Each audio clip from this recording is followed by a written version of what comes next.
Kalista is one of those champions that sound fake when people explain her. She's supposed to be a kiting ADC.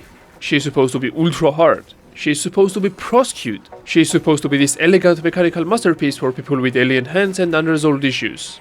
And I never really got it. Because from the outside, she looks easy. You auto, you hop, you kite. What's the issue? Then I played her.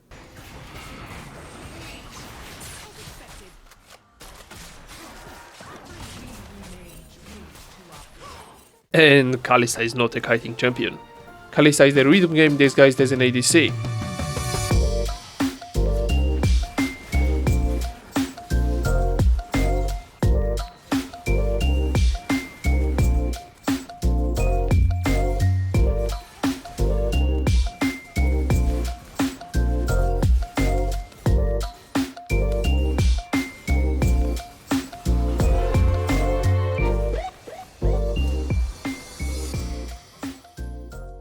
Before I even queued up, I asked Kalista mains for help. And under all the swamp energy, the advice was basically this. Kalista is all timing. If your clicks don't match your attack speed, your DPS falls off a cliff. On another ADC, bad timing looks sloppy. On Kalista, it's crippling yourself with extra steps. That's the first lie of the champion. She looks like the ADC that would make kiting easier. What she actually does is punish every normal ADC habit you already have. Into skillshot lanes like Ezreal and Lux, the hopping does feel disgusting for a minute. You dodge one spell, then another, weave between autos, keep stacks up, and for a few seconds it looks like the champion works exactly as advertised. That's the bait, because the real mechanic is not the jump, it's the rhythm. Kalista wants you to click exactly on beat. Not too fast, not too slow, not panic spam, not hesitate. So instead of normal kiting, I was out here playing Osu with AD ratios. And then there is attack move. On a normal ADC, A-click is safety. On Kalista, it's a felony. Because if I A-click in the wrong direction, it's not just outgoing badly. I am physically launching myself towards the dumbest possible location. This champion does not just let you reposition, she lets you personally deliver yourself into danger. One click at a time.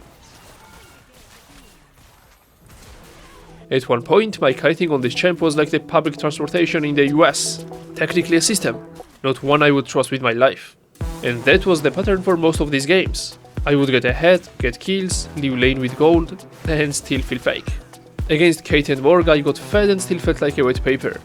Against MF and Seraphine, I had clutch moments into Kayn and Kata and still never felt in control. Against Ezreal and Lux, I found a clean pick on site, looked smart for like 4 seconds, and then the game slipped away. That's the weird thing about Kalista. When she looks good, she looks insane. When you play her, she mostly feels expensive. And that finally made the prosecute part make sense. Because Kalista absolutely relies on coordination. The problem is, the structural integrity of your average Emerald game is only slightly better than your average US building. Her ult is the cleanest example. In theory, it's absurd.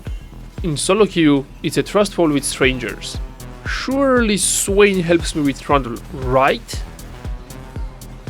That is Kalista coordination in SoloQ. It's like universal healthcare. The good version clearly exists, it's just not available in my queue. And once you see that, everything else clicks. Her ult is amazing if your support understands it, her W is amazing if people use information, her objective control is amazing if your team behaves like a team. So yes, Kalista has real power, it's just trapped behind a group project. That's why the most Kalista game of the whole session was the one where I got absurdly fed into MF and Rel and still felt fraudulent. That should have been the redemption game. Instead, I was fed and still randomly exploding. On another ADC, this much gold means I am the win condition. On Kalista, it means I die slightly later and with more items. The game ended exactly how a Kalista game should. Fed, difficult, and still losing to nonsense.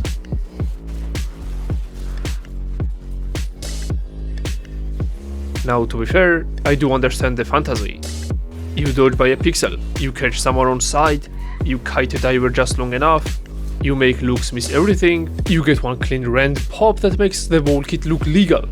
For about 7 seconds you get it. Then the bill arrives. And even the first win refused to be convincing. It came in a 5v4 against Vayne and Soraka because Soraka was AFK from the start. Of course the first Kalista win had to be the least convincing one possible.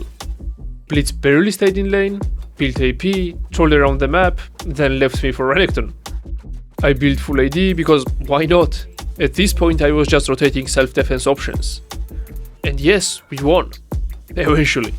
But even that took 24 minutes in a 5v4 game, which is a pretty good summary of Kalista. Even when the answer is handed to you, she still wants you to show the work. And now I finally get her. Kalista is not hard because she has too many buttons. She is hard because she rewires the most basic ADC instincts into timing, precision, and a completely different movement rhythm. Unironically, I play Kalista better with just one hand because I don't click A out of muscle memory. If she was sexier, that would help. Why are we still trying to push? She's not pro-skewed because SoloQ players are too dumb for complexity. She's pro-skewed because coordinated teams can actually cash in on what she offers. In SoloQ, half of that value just disappears. So yes, Kalista can look amazing, but the average experience is you trying to play a high-skill aggressive marksman while your champion is secretly an Osu coach, your support is freelancing, and some fed top laner is already on the way to make your scoreline look dishonest. After 6 games, my conclusion is simple. Really don't wanna play this anymore. I respect Kalista players. I understand Kalista players. Get out, you dumb fuck. But Kalista is not really a champion. Kalista is a reaction time test with AD ratios.